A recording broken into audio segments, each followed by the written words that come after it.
MJ news 90 आजच चॅनलला subscribe करा।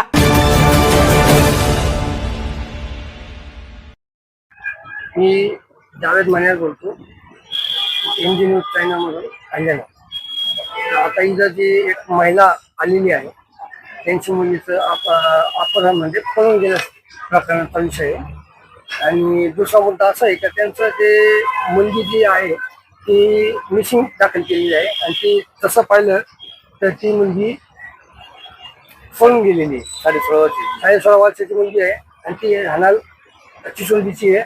आणि समोरचा व्यक्ती जो आहे मुलगा तो पालवे वाटतं, पालवेत ना, कोल्हारचा कृष्ण पालवे हा व्यक्ती आहे। आणि अद्याप ते तपास काही अजून काही उघड आलेलं नाहीये। पाथर्डी पोलीस स्टेशनला हे दरवेळी जात आहे, फक्त त्यांना टाळमटाळ करण्यात येत आहे की मुलगी आहे, तपास चालू आहे, शोध चालू आहे, मोबाईल बंद आहे, फलान आहे, जे काय आहे। आता आपण त्यांच्या आई संग आपण चर्चा करूया। ही त्यांची आई। नमस्कार, बोला मॅम, तुमचं नाव? माझं नाव अनिता अनिल काळे। बर, माझी मुलगी स्वाती अनिल काळे ही कृष्णा अजिनाथ पालवे यांनी पळून नेली। कधी नेली? 6 महिने झाले। कशी नेली? काय म्हणजे घरी रात्रीच्याला नेली। शाळेत गेलती का ती? नाही, रात्री नेली। दिवसा शाळेत होती का? हा, जाते का? शाळेत जात होती। कितीला आहे? 11वीला। तसे शाळेत आलती, हा, व्यवस्थित होते, तुमच्या समोर होती। मग ती गेली कशी? रात्रीच्या नेली पळून। आम्ही झोपीत होतो। त्यांचा प्लॅन होता का? हा, अच्छा। ते मुलगा आम्हाला येऊन दम देत होता। काय म्हणत होता? तुम्हाला हानीन मारीन, तुम्ही पोरगी द्या आम्हाला म्हणून, लग्नासाठी। हा, तुम्ही काय बोललात? आम्ही म्हणलं आम्हाला नाही द्यायची। बर, मग त्याने नेली पळून। बर, मग तुम्ही पोलीस स्टेशनला गेलतात का? गेलतोच ना। मग काय झालं तिथं? तिथं केस केली। मग पुढं जातात येतात, पण ते म्हणतात त्यांच्याकडे मोबाईल नाही, काय नाही, त्यांचा काय तपासच नाही। बघत होत आम्ही, शोधतो। हा, लोकेशन लागणार काय? बर, अजून काय अपेक्षा काय तुम्हाला?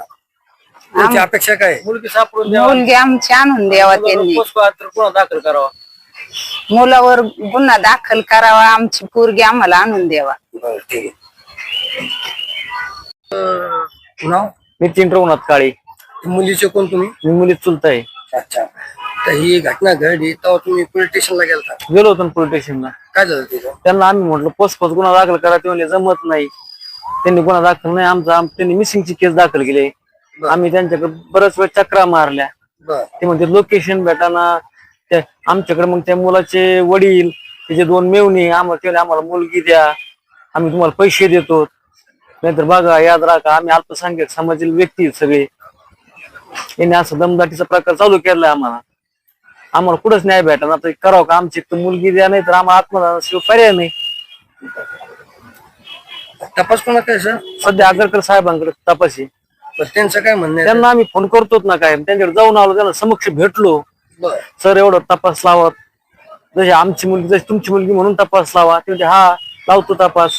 त्यांच्या वडिलांना विचारते, ते आम्हाला येऊन, ते वडिलांना येऊन भेटतात, आम्हाला मध्यस्थी माणसं घाल, तुमचे पैसे घ्या, त्या मुलीने आमचे सोनं नेलचे पैसे सोनं देतो म्हणले तुम्हाला आणून, पण तुम्ही केस माग घ्या। कशी काय आमच्या इज्जती सवाल ऐक नाही काही।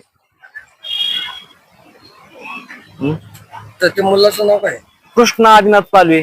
किती वर्षाचा आहे तो? 26 वर्षाचा मुलगा आहे। आणि मुलगी? 16.5 वर्षाची मुलगी।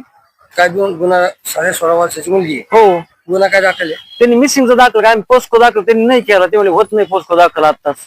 मग कधी होतंय? ते म्हणले आल्यानंतर सापडल्यावर पोस्को दाखल करू, असं पाथर्डी पोलीस स्टेशन म्हणले आम्हाला। मग तुमची आता तुम्ही SP साहेबापाशी आले, भेटले त्यांना, तर तुमची अपेक्षा काय त्यांची? आमची अपेक्षा मुलावर पोस्को दाखल होऊन मुलाला अटक करण्यात, मुली आमच्या ताब्यात देण्यात यावी, नाहीतर आत्मदानाशिवाय पर्याय नाही राहिला आता त्याचा। हा तपास पाथर्डी पोलीस सरकार पाहिजे का LCB साहेब? आम्हाला कुठं न असून द्या, फक्त आम्हाला गुन्ह्याशी मतलब आहे। ठीक आहे, अजून काय? नाही त्या मुलावर गुन्हा दाखल झालाच पाहिजे। दमदाटी करतात आम्हाला येऊन, आमच्या शेजारी गावातलेच आहेत, कोलारची। चला, पाहता आपण की हे जे नागरिक आलेले आहेत यांच्यावर अत्याचार झालेला आहे, यांना न्याय भेटावा। धन्यवाद।